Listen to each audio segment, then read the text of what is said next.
here we are getting rid of duplicate files in Windows. Most computer users seem to accumulate pictures and videos and all kinds of stuff that eats up space on their hard drive. So I'm going to show you this free program, which I've tested, called the Oslogix Duplicate File Finder. I will put the link to this website in the end of the video in case you don't have time to write it down now. It's totally free. It's a very small file. It'll run on Windows XP, Vista 7, and versions 8 and 8.1.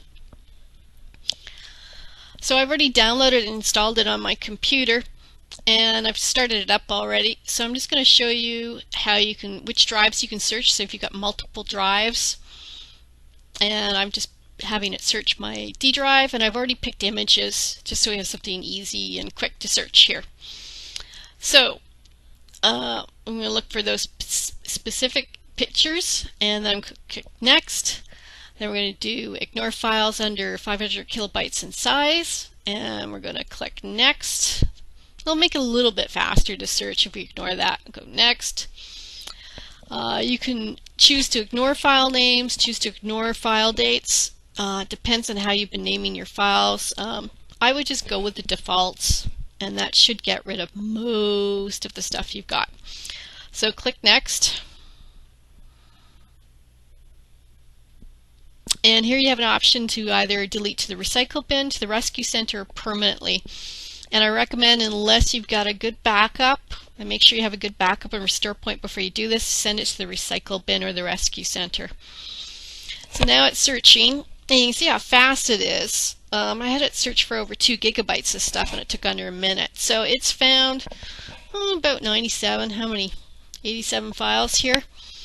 And you have two options here. One is you can actually go one by one and figure out which one's which. So I'm going to actually open up this picture, and of course Microsoft Office wants to ask me something impertinent. We're just going to go OK.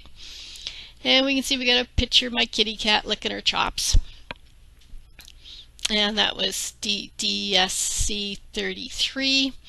And we've got another file with the same name. We're going to double click that to open it. And what do you know, it's the same picture. And as much as I love my cat, I don't need 3 copies of the same picture of her. So we're just going to make sure there's actually 3 of the same here. We'll check the third one.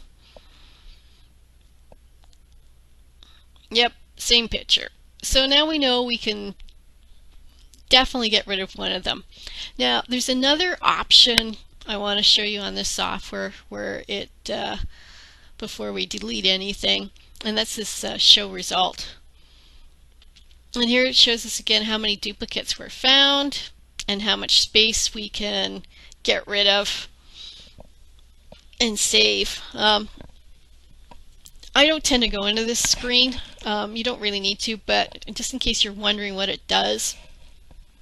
So we'll go back to search again so you can see the search thing again.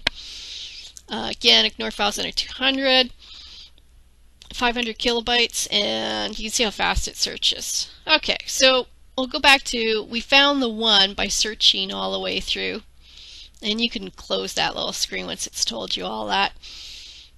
So we know we can get rid of that one. Now there's another way of going through and of selecting the duplicates before we actually start deleting things. And here you can choose select duplicates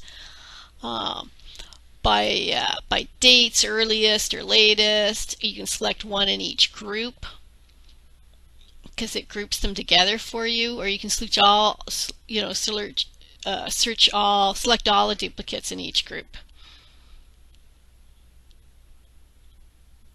So those are your options there. So we're just going to delete the one for now, and I'm going to send it to the rescue center so you can see how that works. So we'll go up and we'll click on Rescue Center, and we can see it archives it, and it's based on the recovery source on backups or also restore points.